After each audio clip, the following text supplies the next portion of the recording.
नमस्ते दोस्तों, cavalier India के ऑनलाइन प्लेटफॉर्म पे सबका स्वागत है। आज हम देखने वाले CDS 2025 का पेपर। उसके अंदर हम देखने वाले हैं पॉलिटी के क्वेश्चन विद डिटेल सॉल्यूशन। आपको किस तरह के क्वेश्चन एग्जाम में पूछे गए थे और उसका अप्रोच, एक्स्ट्रा इन्फॉर्मेशन में हमने इसके अंदर बहुत सारी ऐड की है। सो वन बाय वन जो पॉलिटी रिलेटेड क्वेश्चन थे हम स्टार्ट करते। देखिए, फर्स्ट क्वेश्चन हमें पूछा गया था, विच of the following constitution amendment act introduce the GST, जो गुड्स एंड सर्विस टैक्स होता है, वो कब कौन से अमेंडमेंट से आया था। तो इम्पोर्टेंट कि आपको कैसे क्वेश्चन आते हैं, इम्पोर्टेंट कॉन्स्टिट्यूशनल अमेंडमेंट के ऊपर क्वेश्चन आता है। सो फर्स्ट का आता है 101st कॉन्स्टिट्यूशनल अमेंडमेंट, राइट। हमारी जो 101st कॉन्स्टिट्यूशनल अमेंडमेंट थी वो किसके रिलेटेड थी? GST के रिलेटेड थी। GST कब आया था? 1 जुलाई 2017 में हमने इंट्रोड्यूस किया था GST को, right. GST is indirect tax. Indirect tax के अंदर बहुत बड़ा रिफॉर्म था GST। सो इम्पोर्टेंट है, उसके रिलेटेड क्वेश्चन आया था। सो हम इसके अंदर आए तो हम दो चार इंपॉर्टेंट कॉन्स्टिट्यूशनल अमेंडमेंट जो भी हुए वो देखेंगे। देखिए 101 GST के रिलेटेड ऑलरेडी है, उसके रिलेटेड एक्ट 2016 का था और 1 जुलाई 2017 से हमने GST इंट्रोड्यूस किया। 100 constitutional amendment land border agreement के साथ। तो वन बाय वन आप देख लो। 100 is related to the land border agreement, India और बांग्लादेश के साथ लैंड बॉर्डर एग्रीमेंट 2015 में हुआ था, उसके रिलेटेड है। 101 ऑलरेडी हमने बताया है। अभी लेटेस्ट अमेंडमेंट के ऊपर आपको क्वेश्चन आता है, so it is related to the GST। Now 102, ये भी सबसे इंपॉर्टेंट अमेंडमेंट है। 102 constitution amendment, national commission for backward class. ये B फॉर 2 याद रख सकते हैं, 2 नंबर B आता है। So national commission for backward class का 102 कॉन्स्टिट्यूशनल अमेंडमेंट। और 103 कॉन्स्टिट्यूशनल अमेंडमेंट हमने EWS के लिए 10% जो रिजर्वेशन का क्राइटेरिया लाया है उसके रिलेटेड है। सो कोई भी अमेंडमेंट, अभी जो लेटेस्ट अमेंडमेंट हुई है, आपको क्वेश्चंस आ सकते हैं, सो आपको पता होना चाहिए उसके रिलेटेड। उसके अलावा important amendment 104 constitutional amendment, SC/ST reservation extend किया था हमने 2030 तक, और एग्लो इंडियन का जो प्रोविजन था वो हमने रिमूव किया था, राइट। हमारे कॉन्स्टिट्यूशन में एग्लो इंडियन के रिलेटेड भी प्रोविजन था। सो एग्लो इंडियन का जो 2 सीट होती थी लोकसभा में वो हमने निकाली है। सो 104 अमेंडमेंट उसके रिलेटेड है। 105 अमेंडमेंट स्टेट पावर दिया था कि स्टेट खुद की OBC की लिस्ट आइडेंटिफाई कर सकते हैं। सो 105 इज़ द स्टेट के रिलेटेड पावर, उनकी OBC की लिस्ट बनाने के रिलेटेड।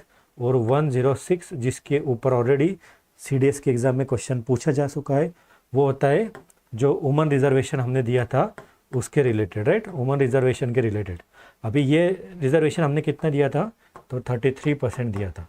कहाँ कहाँ दिया है? लोकसभा में दिया है, स्टेट असेंबली में दिया है और दिल्ली असेंबली में दिया है। कहाँ नहीं दिया है? तो राज्यसभा में रिजर्वेशन का प्रोविज़न नहीं है। विधान परिषद जो होता है, राइट, स्टेट लेजिस्लेटिव काउंसिल, वहाँ पे प्रोविज़न नहीं है। सो आपको स्टेटमेंट घुमाया था, एक पेपर आप देखोगे तो इसके अंदर क्वेश्चन घुमाया था कि 106 अमेंडमेंट के हिसाब से हमने लोकसभा और राज्यसभा में रिजर्वेशन दिया है। बट राज्यसभा था क्या? Not only Lok Sabha is there, state legislative assembly is there और दिल्ली असेंबली था, राइट। राज्यसभा का प्रोविजन उसमें नहीं है। जो विधान परिषद आप बोलते, लेजिस्लेटिव काउंसिल, उसके अंदर भी प्रोविजन नहीं है रिजर्वेशन के रिलेटेड। सो फर्स्ट क्वेश्चन हमारा किसके रिलेटेड था? जो भी लेटेस्ट इंपॉर्टेंट कॉन्स्टिट्यूशनल अमेंडमेंट हुई है। सो आपको पता होना चाहिए ना, जो भी इंपॉर्टेंट कॉन्स्टिट्यूशनल अमेंडमेंट हमारे संविधान में, जैसे हमारे अंदर 73rd कॉन्स्टिट्यूशनल अमेंडमेंट और 74th, ये हमारे पंचायत राज सिस्टम के रिलेटेड होती है, ये अर्बन लोकल बॉडी के रिलेटेड होती है, ये आपको पता होना चाहिए। 61st कॉन्स्टिट्यूशनल अमेंडमेंट आता है जिसने वोटिंग का एज था, राइट टू वोट का एज कितना कर दिया था? 21 की जगह पे 18 कर दिया था, ये आपको पता होना चाहिए। सो इम्पोर्टेंट कॉन्स्टिट्यूशनल अमेंडमेंट के ऊपर क्वेश्चन आता है, ये आपको पता होना चाहिए, right. Next question, which one of the following UN agency has received the Nobel prize more than one. देखिए हमारे पास यूनाइटेड नेशन ऑर्गेनाइजेशन है, राइट। हम UN डे भी मनाते हैं, 24 अक्टूबर को हम यूनाइटेड नेशन डे मनाते हैं। तो 24 अक्टूबर 1945 में हमारा UN का इस्टेब्लिशमेंट हुआ था। वर्ल्ड लेवल के ऊपर पीस मेंटेन करने का काम मेनली UN करती है। सो मेन उनको पूछा था कि UN के अलग अलग बॉडीज़ है, राइट। सो इनमें से कौन सी बॉडी है जिसको एक से ज़्यादा बार क्या मिला है? नोबेल मिला है। तो इसका आंसर था, राइट आंसर था UNHRC, इसको मिला है। देख लो आप, ये अलग अलग UN की बॉडीज़ है, right. United nation high commission for refugee, इसको 54 और 81, देखो 5449, 8+1 9, ये 2 साल इसको नोबेल प्राइज़ मिला है। यूनिसेफ जो चिल्ड्रन के लिए काम करती है 65 में नोबेल मिला है। ILO इंटरनेशनल लेबर ऑर्गेनाइजेशन जो लेबर के लिए मेनली काम कर रही है 69 में नोबेल मिले हुए। Peace keeping, right, United nation peace keeping force को 88 में मिले हुए और बाकी आपको सब दिया है। So United Nation actually international organisation बहुत इंपॉर्टेंट है। तो आपको क्या करते हैं, इंटरनेशनल ऑर्गेनाइजेशन देते हैं, उनका ईयर पूछते हैं। जैसा सार्क आपने सुना होगा, south Asian association for regional cooperation, वो 1985 में बना था। फिर एक तो उनका फाउंडेशन ईयर से उनको अरेंज करना है, आपको एशियन दे देंगे। सो एशियन 1967 में बनाए। फिर सार्क आपको दे देंगे, फिर और एक हरी ऑर्गेनाइजेशन दे देंगे, जैसे यूनाइटेड नेशन 1945 में बनाए, WTO देंगे 1995 में बनाए। सो क्रोनोलॉजिकली आपको अरेंज करने के लिए भी बता सकते हैं, नहीं तो उनके हेडक्वार्टर नॉर्मली पूछा जाता है कि किसके हेडक्वार्टर कहाँ पर है, राइट। सो ये एक यूनाइटेड नेशन इंपॉर्टेंट ऑर्गेनाइजेशन है। उसके जो भी ऑर्गन्स है उसमें सबसे ज़्यादा नोबेल मिलने वाली कौन सी ऑर्गेनाइजेशन है, इसके ऊपर क्वेश्चन था, राइट। ठीक है, next question, consider the following statement about the CVC, right, central vigilance commission. CVC के रिलेटेड था ये क्वेश्चन, आप देख लो। The central vigilance commission is appointed by the president, ये तो पहला स्टेटमेंट राइट है कि CVC का जो भी चेयरमैन होगा उसको कौन अपॉइंट करने वाला है, प्रेसिडेंट। तो फर्स्ट क्वेश्चन है राइट है। अभी आपको क्या पूछा है, राइट पूछा है, राइट। करेक्ट कितने स्टेटमेंट ने पूछा है, तो पहला स्टेटमेंट आपका क्या आ रहा है, करेक्ट आ रहा है। नो, सेकंड स्टेटमेंट हम देखते हैं। The committee to recommended the appointment of CVC has the minister of home affairs as one of the member. बराबर, आप CVC की अगर अपॉइंटमेंट कमेटी देखते हो तो उसके अंदर एक होता है प्राइम मिनिस्टर हमारे होते हैं, सेकंड होते हैं लीडर ऑफ अपोजिशन, और थर्ड होते हैं हमारे होम मिनिस्टर। ये 3 जन की कमेटी होती है। ये कमेटी रिकमेंड करती है प्रेसिडेंट को नाम, और फिर प्रेसिडेंट क्या करते हैं, उनमें से CVC को अपॉइंट करते हैं। सो ये 3 मेंबर कमेटी है, तो home minister one of the member है ना वो कमेटी का, home minister as a one of the member. So second is also right option. Now third, in certain circumstances, the leader of single largest opposition group in the Lok Sabha can be a committee member। अब ये ना third थोड़ा उन्होंने statement proper नहीं दिया actually leader of opposition can भी नहीं होता है, कि अंडर सर्कमस्टांसेस के अंदर नहीं होता है, लीडर ऑफ अपोजिशन मेंबर होता ही है उसका वगैरह, राइट। और अगर हाँ, अगर किसी को मेजोरिटी नहीं है तो वो केस के अंदर फिर सिंगल लार्जेस्ट पार्टी का जो भी लीडर होता है उसको क्या करा जाता है कि उसको लीडर ऑफ अपोजिशन दिया जाता है, राइट है। सो ये भी स्टेटमेंट आप देखेंगे तो सही आता है। So all the 3 statement are correct, right. तो मेनली आपको समझ रहे एक आधी आपको कॉन्स्टिट्यूशनल बॉडीज़ देंगे, उसके रिलेटेड उसका अपॉइंटमेंट प्रोसीजर क्या है, उसके रिलेटेड कमिटीज़ कौन सी है वो आपको पूछ सकते हैं। सो अभी जो आपको पूछा है वो नॉर्मली आपको देखा है CVC के रिलेटेड पूछा है, आपको CVC पूछा है, कल जाके CBI के रिलेटेड समझ लीजिए आपको कुछ आ सकता है। अभी स्टैट्यूटरी बॉडीज़ हो गया, नहीं तो नेशनल ह्यूमन राइट कमीशन के रिलेटेड क्वेश्चन आ सकता है, नहीं तो राइट टू इन्फॉर्मेशन के रिलेटेड उनका प्रोविज़न कुछ है, राइट टू एजुकेशन के रिलेटेड क्या प्रोविज़न है हमारे कॉन्स्टिट्यूशन में, ये सब के रिलेटेड उनके अपॉइंटमेंट आपको बेसिक देखना है, राइट है। अलग अलग कॉन्स्टिट्यूशनल बॉडीज़ भी हमारे कॉन्स्टिट्यूशन में, जैसे क्या गया अंडर आर्टिकल 148, तो क्या के रिलेटेड प्रोविज़न क्या है, फाइनेंस कमीशन आर्टिकल 280 में आता है, उनका अपॉइंटमेंट प्रोसीजर क्या है, ऐसा अलग अलग क्वेश्चन यहाँ पे आते हैं। और बॉडीज़ अगर आप देखोगे तो इलेक्शन कमीशन आता है under 324 of the Indian constitution, समझ रहे हो वगैरह। एक UPSC बॉडी आता है, union public service commission, state public service commission, ये अलग अलग कॉन्स्टिट्यूशनल बॉडी है, इनके ऊपर क्वेश्चंस आते हैं। ओके, सो आपको पता होना चाहिए। सो देख लो all 3, the statutory body CVC, statutory यानी कि जो एक्ट से बनी होती है उसे हम स्टैट्यूटरी बॉडी बोलते हैं, 2003 में बनी थी। कंपोजिशन इसमें होता है, एक CVC होता है जो हेड होता है, और 2 विजिलेंस कमिश्नर होते हैं, यानी कि एक CVC एक हेड होंगे और उसके साथ 2 अलग मेंबर्स आपको दिखेंगे इसमें। Appointment appointed by president of India, है ना, हमने देखा ना प्रेसिडेंट ऑफ इंडिया इसको क्या कर रहे, अपॉइंट कर रहे। और रिकमेंडेशन बाय द कमिटी जिसके अंदर 3 PM, होम मिनिस्टर और लीडर ऑफ अपोजिशन। टेन्योर कितना होता है, 4 ईयर या up to the age of 65, whichever is earlier, जो भी पहले आएगा, 4 साल पहले आता है या 65, जो भी पहले आता है तब तक उनका टेन्योर होता है, राइट। सो हमने देखा CVC के रिलेटेड, राइट, कमिटीज आपको पता होना सेम। नेक्स्ट क्वेश्चन देखेंगे आप, international day of democracy as declare by UN resolution is observe on. आप कौन से दिन, आपको नॉर्मली साल के कुछ कुछ इंपॉर्टेंट डेज होते हैं उसके ऊपर पूछते हैं, राइट, कौन सा दिन किसके रिलेटेड है। जैसे 1 जुलाई अगर आप देखते हो तो 1 जुलाई हमने जीएसटी डे मनाना स्टार्ट किया, क्यों? क्योंकि 1 जुलाई 2017 को हमने जीएसटी इंट्रोड्यूस किया था, राइट। 15 सितंबर इसका राइट आंसर है, इंटरनेशनल डे ऑफ डेमोक्रेसी हम मनाते हैं। सो अलग अलग दिन आपको पता होना साल के, जो इम्पोर्टेंट एग्जाम में अलग अलग पूछे जाते हैं। जैसे आपको पता होगा 10 दिसंबर अभी चल रहा है, तो 10 दिसंबर कौन सा डे मनाया जाता है, ह्यूमन राइट के रिलेटेड कुछ उसका रिलेवेंस है क्या नहीं, वो आपको पता होगा। कभी पता है तो आप कमेंट बॉक्स में बता सकते हो कि 10 दिसंबर हम कौन सा दिन मनाते हैं, राइट। सो समझ रहे हो आप वगैरह कुछ कुछ इंपॉर्टेंट इंटरनेशनल डे।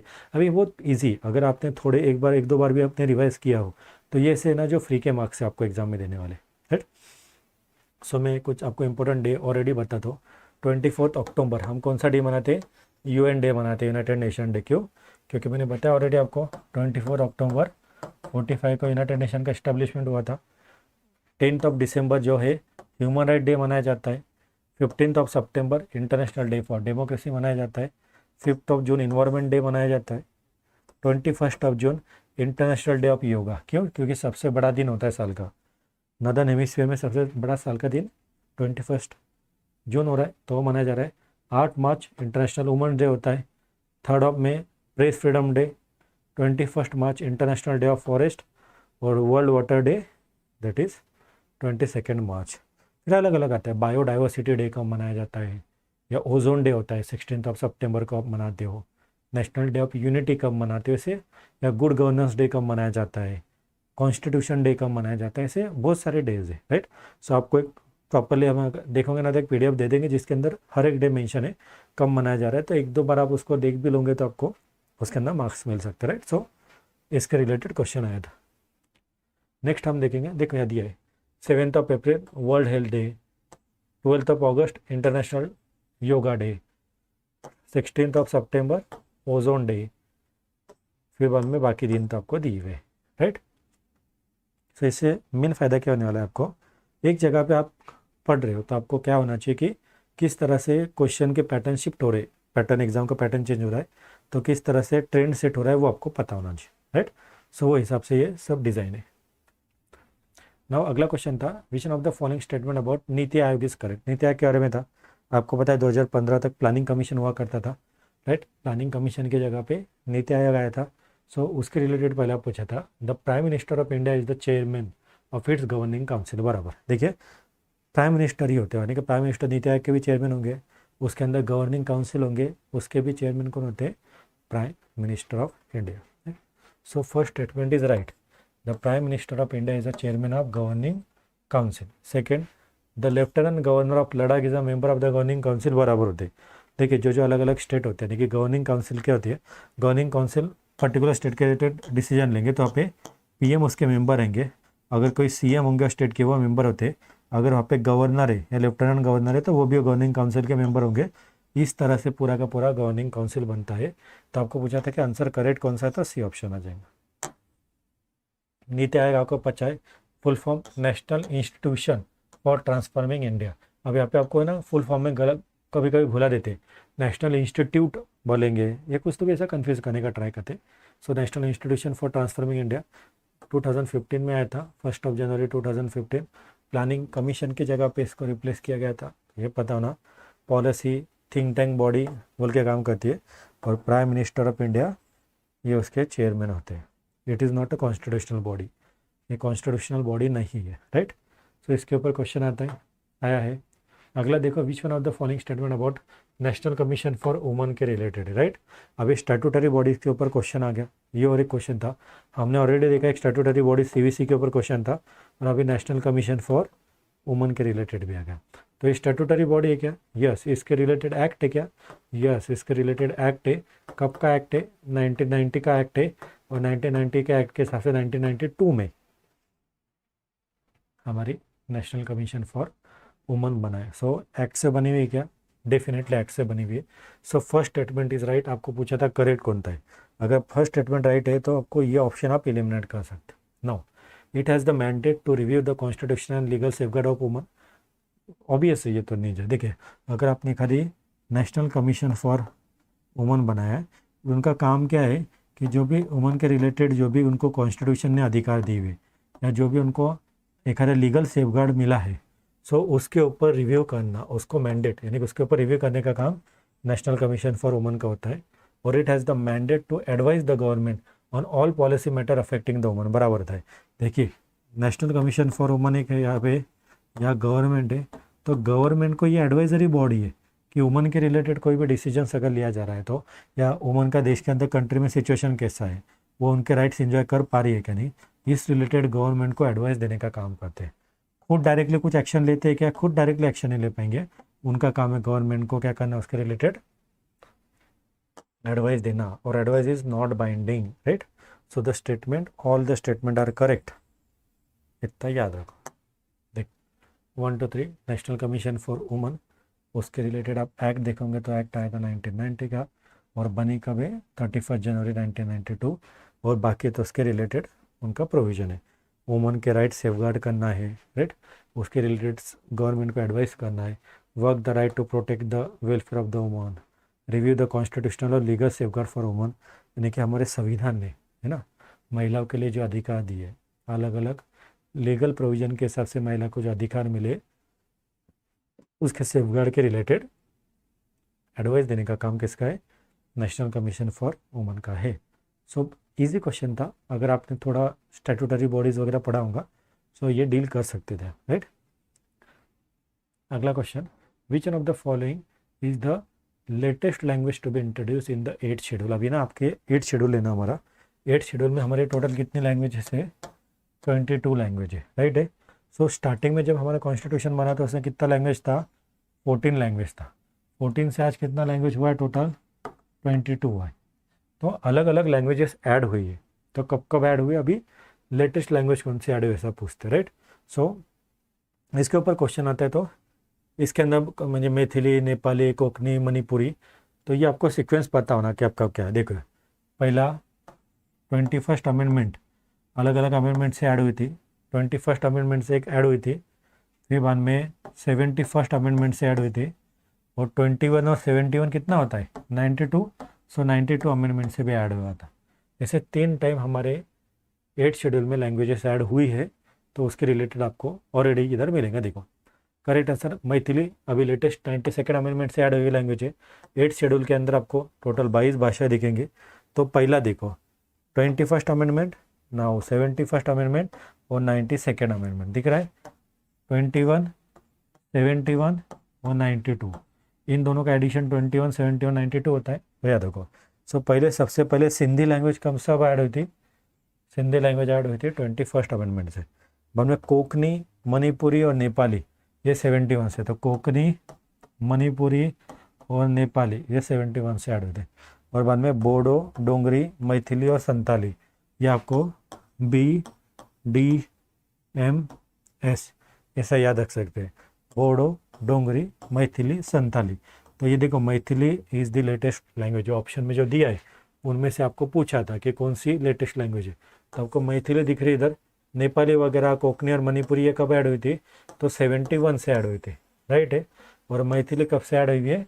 तो 92nd अमेंडमेंट से ऐड हुई है, दिख रहा है आपको। सो लेटेस्ट क्वेश्चन आपको पूछा था तो मैथिली आपका राइट ऑप्शन था। तो ये आपको पता होना चाहिए कि टोटल पहले 14 लैंग्वेज था, 14 का 22 हो गया, फिर कौन से अमेंडमेंट से क्या था। सबसे पहले स्टार्टिंग भी एस से हो रहा है और एंड भी एस पे हो रहा है। कुछ तो भी ट्रिक याद रखो, कोंकणी, मणिपुरी, नेपाली, बोडो, डोंगरी, मैथिली, संताली, राइट। सबसे लेटेस्ट अगर पूछे तो ये 4 लैंग्वेज, उसके बाद में हमने लैंग्वेज ऐड नहीं की है। फिर आपको अलग अलग पता होना कि 22 लैंग्वेज में कौन सी आती है। हमारे शेड्यूल लैंग्वेज में इंग्लिश है क्या? तो English is not our schedule language, right. हमारे जो शेड्यूल बताया हुआ है 22 लैंग्वेज, उसके अंदर इंग्लिश आती है क्या? इंग्लिश भी नहीं आती है। उसके अंदर राजस्थानी लैंग्वेज आती है क्या? वो नहीं आती। तो आपको कौन कौन सी लैंग्वेज 8th शेड्यूल में आती है वो पता होना चाहिए। आपको ऑप्शन में दे देंगे कि इनमें से कौन सी लैंग्वेज 8th शेड्यूल में नहीं आती है, फिर आपको ऑप्शन में दिया जाएगा इंग्लिश है या नहीं, या कोई तो दूसरी लैंग्वेज ऐड कर देंगे। तो 22 लैंग्वेज एक बार आपको पता रहा पड़ेगा तो आप डील कर सकते हो। ओके, समझ लो, ये बेसिक क्वेश्चन है, यानी कि इसके ऊपर क्वेश्चन आना कंपलसरी। इसके ऊपर 1-2 क्वेश्चन तो आपको एग्जाम में दिखे जाएंगे, राइट। ये प्रोविजन के रिलेटेड। अगला था कि विच one of the following statement state has the highest number of seat in the council of state. देखिए कैसे कुछ जम रहा है क्या ये?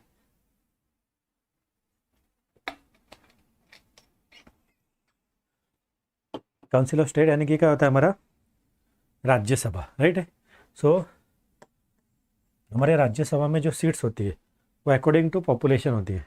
हमारी सबसे ज़्यादा सीट ऑफ राज्यसभा यूपी में आती है 31 के आसपास, माने महाराष्ट्र में आपको दिखेंगी 19 सीट।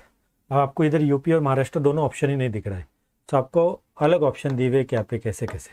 तो ये ऑप्शन में दिए हुए ऑप्शन में सबसे ज़्यादा seat of Rajya Sabha Tamil Nadu, that is 18 seat. Bihar वगैरह को 16 सीट आता है। सो 18 is the right option. So Tamil Nadu is the right option. देख लो अलग अलग स्टेट की हमने देखी सीट। अगर आप यूपी में देखते हैं राज्यसभा की कितनी सीट है 31, महाराष्ट्र 19 सीट है, तमिलनाडु के पास 18 सीट है। सबसे ज़्यादा ऑप्शन के अंदर वेस्ट बंगाल और बिहार। सो बंगाल प्लस बिहार कितने सीट है दोनों के पास 16 सीट है। कभी कभी थोड़ा क्रोनोलॉजी याद ही रख लीजिए आप। यूपी के अंदर कितना, अगर क्वेश्चन रिपीट होता है तो यूपी के अंदर कितना सीट आ रहा है 31, महाराष्ट्र में कितना 19 सीट आ रहा है, फिर तमिलनाडु में कितना सीट आ रहा है 18, राइट। फिर बिहार प्लस बंगाल कितनी सीट आ रही है, वेस्ट बंगाल के अंदर 16 सीट, बिहार के अंदर 16 सीट, कर्नाटका में 10 सीट, मध्य प्रदेश 11 सीट, मध्य प्रदेश आंध्र प्रदेश। फिर आपको ऐसे स्टेटमेंट बोल सकते कि इनमें से कौन कौन से स्टेट में राज्यसभा की 11 सीट से बताओ।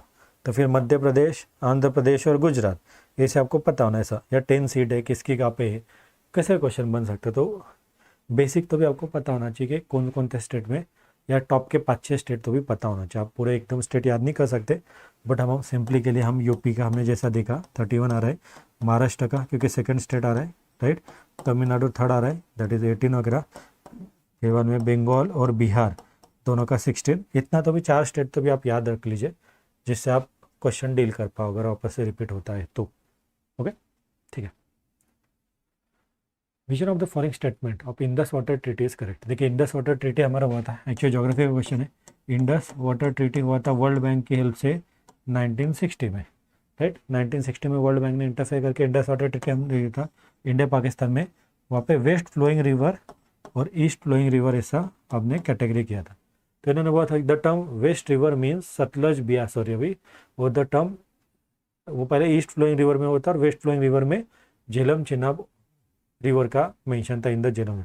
तो बराबर है, देखिए इंदस झेलम और चिनाब ये थी वेस्ट फ्लोइंग रिवर, और जो सतलज बियास और रावी ये जो थी ईस्ट फ्लोइंग रिवर था। वेस्ट फ्लोइंग रिवर के ऊपर पाकिस्तान का अधिकार दिया था वाटर यूज़ करने के रिलेटेड, और ईस्ट फ्लोइंग रिवर को इंडिया का दिया था। सो उन्होंने जस्ट टर्मिनोलॉजी यूज़ किया, दोनों स्टेटमेंट राइट है। So option is both 1 and 2 is the correct. Next question देखेंगे, which one of the following statement are correct as per the constitution of India. The constitution 86th amendment act has added the right to education in the chapter of directive principle of state policy. अब याद रखो 86 constitution amendment के related पूछा है। 86 constitution amendment में अपने article 21A add किया था, इट इज़ क्या था राइट टू एजुकेशन, और वो हमने कहाँ पे ऐड किया था फंडामेंटल राइट के चैप्टर में किया था। डायरेक्टिव प्रिंसिपल में किया था क्या, नहीं, फंडामेंटल राइट के इसमें किया था हमने वो ऐड। सो यहाँ पे इन्होंने क्या देना था, यहाँ पे directive principle of state policy था क्या, नहीं, यह हमने फंडामेंटल राइट के चैप्टर में ऐड किया था। Now right to work and right to education both are fundamental right and directive principle, ये भी रॉन्ग है। देखिए हाँ, हमारा जो राइट टू वर्क है ना, ये हमारा डायरेक्टिव प्रिंसिपल में दिया हुआ राइट है, राइट। डायरेक्टिव प्रिंसिपल आर्टिकल 41 में मना है, और राइट टू एजुकेशन हमारा फंडामेंटल राइट है जो ऑलरेडी हमने देखा 21A में है। सो बोथ आर फंडामेंटल और DAPSP can no right to work is our directive principle and right to education is our fundamental right. So both the statement are wrong. आपको पूछा था करेक्ट कौन सा था, नीदर है नॉर बी। देखिए यहाँ पे दिया है, यहाँ पे 86 amendment added article 21 right to education fundamental right and inserted article 41। सिर्फ इतना याद रख लीजिए, यानी कि आर्टिकल जो हम देख रहे थे कौन सा वाला आर्टिकल, यानी कि 86 अमेंडमेंट। 86 अमेंडमेंट से अगर आप होलिस्टिक व्यू से अगर देखते तो पहला स्टेटमेंट आपको राइट दिखेगा। क्यों, क्योंकि 86 अमेंडमेंट से हमने जो चेंजेस किए थे वो 3 जगह किए थे। अगर आपने फंडामेंटल राइट में देखोगे, अगर हम डायरेक्टिव प्रिंसिपल में देखोगे, और एक फंडामेंटल ड्यूटी में देखोगे। फंडामेंटल राइट में हमने क्या किया था, आर्टिकल 21A को ऐड किया था, जो हमारा राइट टू एजुकेशन था between the age group of 6 to 14, सो ये एक था। डायरेक्ट प्रिंसिपल में हमने आर्टिकल 45 के अंदर जो डेफिनेशन थी 0 से 6 साल कर दी थी अर्ली चाइल्डहुड केयर की, और फंडामेंटल ड्यूटी के अंदर आर्टिकल 51 का सब क्लॉज के हमने इंट्रोड्यूस किया था कि पेरेंट्स की ड्यूटी रहेंगी कि वो उनके बच्चों को स्कूल में भेजेंगे 6 to 14। तो एक्चुअली 86 अमेंडमेंट से हमने 3 जगह चेंज किया था। तो अगर वो एंगल से देखा जाए तो फिर हमारा फर्स्ट राइट बैठेगा, सेकंड रॉन्ग बैठेगा। क्यों? क्योंकि तीनों जगह पे हमने चेंजेस किए थे, right. No as define under article 12 of the constitution. हाँ, आर्टिकल 12 में ना स्टेट की डेफिनेशन दी है। देखो, स्टेट की डेफिनेशन बहुत ब्रॉड है हमारे कॉन्स्टिट्यूशन के कंटेक्स्ट में देखा जाए तो। प्राइवेट बॉडी छोड़ दिया जाए तो मैक्सिमम लेजिस्लेटिव बॉडी जो आ रही है वो स्टेट की डेफिनेशन में आती है। सो देखिए, पार्लियामेंट ऑफ इंडिया, पार्लियामेंट आप बोलते हो तो आप लोकसभा राज्यसभा ऑलरेडी बोल रहे हो। तो parliament of India, state government, state legislature, local authority, यानी कि आपके सेंट्रल लेवल की बॉडीज़, आपकी स्टेट लेवल की बॉडी और आपकी पंचायत लेवल की बॉडी, ये सब जो भी अथॉरिटी आ रही है ये आती है under definition of state under article 12। So definition of state बहुत ब्रॉड कंसेप्ट है। अगर आप देखने जाओ तो all of the 1 2 3 4 see option सबके सब राइट है। यहाँ पे याद रखो 1 2 3 4 article 12, government and parliament of India, government and legislature of the state, local authority, other authority जो भी आ रही है, right. So government, parliament, government at state level, local authority, other authority, जो भी अथॉरिटी गवर्नमेंट ऑफ इंडिया के under आती है, state के अंडर, वो आती है स्टेट के डेफिनेशन में। देखो, जैसे एखादी स्टैट्यूटरी बॉडी होगा, एखादा गवर्नमेंट का कंपनी होगा, एखादा पब्लिक सेक्टर अंडरटेकिंग, एखादी यूनिवर्सिटी, एखादी नेशनलाइज बैंक, ये सब आता है तो स्टेट के डेफिनेशन बहुत ब्रॉड कंसेप्ट दिए है। अगर आप आर्टिकल 12 देखते हो, सो ब्रॉडर कंसेप्ट है स्टेट के related, right. Now next is which of the following description with regard to the parliamentary privilege for the member of parliament are correct. Parliamentary privilege के related था, the speaker is empower to refer suo motu any question of privilege. याद रखो, आपके house के अंदर speaker main होते हैं, तो स्पीकर के पास पावर होता है कि एक आधा कुछ डिसाइड करना है इसके related, right. A question of privilege is in accordance with the priority और other issue of the list of business. यार, तो स्पीकर है ना क्या दे सकता, प्रिविलेज क्वेश्चन को प्रायोरिटी दे सकता, बाकी अगर इशू कुछ डिस्कशन में होंगे। And third, the privilege extend to freedom from preventive arrest और डिटेंशन। ये नहीं होता है, आपको प्रिवेंटिव अरेस्ट और डिटेंशन किया जा सकता है, उसके अंदर प्रिविलेज नहीं आता। 1 and 2 is the right option. देखिए, statement 1 is correct because speaker और chairman can send a privilege matter to committee of privilege. खुद होके या स्पीकर के पास पावर है कि वो मैटर कहाँ सेंड करना है। Second, privilege motion get priority as they are related to dignity of the house, right. Privilege is related to the dignity of the house. So बाकी जो बिजनेस हाउस के उससे ज़्यादा प्रायोरिटी किसको दी जाती है, तो हाउस का अगर कुछ बिजनेस चलता रहा उसके हिसाब से प्रायोरिटी का मैटर डिस्कस करने के लिए प्रिविलेज मोशन आ सकता है, उसके ऊपर इंपॉर्टेंस दिया सकता है। Third is incorrect, privilege do not protect the MP from preventive arrest और डिटेंशन। सो प्रिविलेज का मीनिंग ऐसा नहीं है कि एमपी को प्रिविलेज मिल रहा है अरेस्ट और डिटेंशन से। अगर एमपी मेंबर ऑफ पार्लियामेंट है तो उसको अरेस्ट और डिटेन किया जा सकता है, बट प्रिविलेज मोशन इंपॉर्टेंट है तो हाउस के बाकी मैटर के हिसाब से उसको प्रायोरिटी पे रखा जाएगा। Now which of the following statement are correct, the first law commission recommended the IPC. बराबर है, लॉ कमीशन के ऊपर था तो फर्स्ट लॉ कमीशन ने हमारा आईपीसी के बारे में बात किया था। And the Indian penal code 1860 has been completely replace by भारतीय न्याय संहिता। ये भी हमने अभी भारतीय न्याय संहिता भी सुन रहे, सो ये भी है। सबको लॉ कमीशन पता होना चाहिए। Both statement, law commission of India is advisory body of the government, no legal reform या फॉर लीगल रिफॉर्म और रिव्यू। हमारी जो एक्ट होते हैं ना वो बहुत सारे पुराने एक्ट है, राइट है। सो टाइम के हिसाब से उसको चेंजेस होना जरूरी है। सो लॉ कमीशन हम इस्टेब्लिश करते हैं और वो चेंजेस बताते हैं, राइट।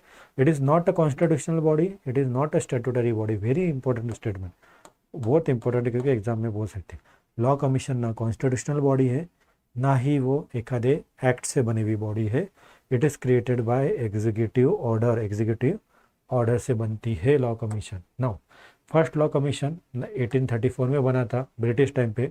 लॉर्ड मैकॉले उसके चेयरमैन थे और उन्होंने इंडियन पिनल कोड जो आईपीसी आया था वो फर्स्ट लॉ कमीशन के हिसाब से, रिकमेंडेशन के हिसाब से आया था, याद रख लीजिए। और इंडिपेंडेंस के बाद में हमारा जो फर्स्ट लॉ कमीशन बना था वो 1955 में बना था, राइट। के सुंदरम चेयरमैन थे उसके, और 3-3 साल में हम उसको बनाते हैं, राइट है। Now next question, the first backward class commission set up by the government of India popularly known as Kaka Kalelkar commission, बहुत राइट स्टेटमेंट है, right. Backward class commission exam point of view वही बहुत ज़्यादा इंपॉर्टेंट है। तो फर्स्ट बैकवर्ड क्लास कमीशन हमने जो बनाया था उनके चेयरमैन कौन से या किस नाम से जाना जाता है, तो पहला स्टेटमेंट राइट था। और यहाँ पे third backward class commission set up by the government in popularly known as a Mandal commission, ये स्टेटमेंट गलत है क्योंकि थर्ड है क्या, नहीं ये सेकेंड है। अगर आप सेकेंड मेंशन करते थे तब उसको राइट कंसिडर किया जाता था। So only first statement correct है, तो ये थर्ड नहीं है, ये second backward commission is known as Mandal commission. सो अब देखते हैं एक्सप्लेनेशन में आपको। देखिए backward class commission set up to identify, और ये रिकमेंड करता है जो भी कंट्री के अंदर सोशली और एजुकेशनली हमारा बैकवर्ड क्लास है। देखिए सोसाइटी के अंदर हमने कॉन्स्टिट्यूशन में सोशली और एजुकेशनली बैकवर्ड के बारे में बात किया गया है स्टार्टिंग ओरिजिनल में, राइट। तो establish by the government of India under article 340, actually 340 के हिसाब से हमारे राष्ट्रपति क्या करते हैं, पीरियोडिकली सोशली और एजुकेशनली बैकवर्ड क्लासेस इंडिया में कौन है उनका स्टडी करने के लिए कमीशन अपॉइंट करते हैं अंडर आर्टिकल 340। कौन करते हैं, तो हमारे राष्ट्रपति करते हैं, right. So first backward commission class commission 1953 काका कालेलकर जी ने अपॉइंट किया था, उसके रिलेटेड, राइट है। Now second backward class commission 1979 में अंदर, जिसे हम मंडल कमीशन से भी जानते। So Mandal commission is the second backward class commission जिन्होंने रिकमेंड किया था कि 27% रिजर्वेशन किसको लेना है, ओबीसी के रिलेटेड। और रिकमेंडेशन फाइनली 1990 में वीपी सिंह जब हमारे प्राइम मिनिस्टर होते वो टाइम पे इम्प्लीमेंट हुआ था। और इसके रिलेटेड एक इम्पॉर्टेंट लैंडमार्क जजमेंट भी आता है जिसको इंदिरा साहनी केस 1992 माना जाता है, इतना याद रखो। So first backward class commission second backward class commission दोनों का पता होना चाहिए। 53 में आया है, 1979 में आया हुआ है। पहला काका कालेलकर जी अध्यक्ष थे और यहाँ पे मंडल अध्यक्ष थे, बीपी मंडल, राइट। सो इसके रिलेटेड था, आपको इधर घुमा के इधर थर्ड किया था, राइट। तो याद रखिए। और अभी आया था national commission for backward class 1993 में, हमारी एक स्टैट्यूटरी बॉडी थी। ऑलरेडी मैंने फर्स्ट क्वेश्चन में बताया था आपको 101 अमेंडमेंट जीएसटी का था और 102 अमेंडमेंट जो था वो national commission for backward class का था, जिसके रिलेटेड हमने हमारे संविधान में न्यू आर्टिकल ऐड किया था, राइट। तो की पॉइंट्स में याद रख लीजिए, आर्टिकल 340 के हिसाब से हमारे राष्ट्रपति के पास पावर है पीरियोडिकली कमीशन अपॉइंट करना। Kaka Kalelkar first backward class commission, Mandal commission is the second backward class commission, और national commission for backward class ये कॉन्स्टिट्यूशनल बॉडी हमने बनाई है जो आपको पता है, राइट। अभी हमने 2018 के अंदर में ये बॉडी बनाई है, समझो। सो न्यू बैच हमारी स्टार्ट हो रही है 4 जनवरी से, आप इनरोल कर सकते हो इसके रिलेटेड। अगर आप सीडीएस की तैयारी कर रहे होंगे तो इसके अंदर आपको होलिस्टिकली यानी कि जो exam point of view preparation है, मेन तो सिलेबस ओरिएंटेड और जो एग्ज़ाम में रिक्वायरमेंट होता है, कोई भी एग्ज़ाम में कमांड लाना रहा, सबसे इंपॉर्टेंट होता है पीवाईक्यू के ऊपर आपका होल्ड होना चाहिए। अगर आपको पीवाईक्यू पता है तो आपको एक स्टडी करने की डायरेक्शन प्रॉपरली पता होंगे, राइट। सो इसके रिलेटेड आप पीवाईक्यू के थ्रू जा सकते हैं, और जितने आप पीवाईक्यू सॉल्व करोगे उतना आपको डेफिनेटली मिलेगा। सो क्लासेस में आपसे तो और एक्स्ट्रा पीवाईक्यू कराई जाएंगे, ओके। सो मिलते हैं नेक्स्ट क्लास में, थैंक यू।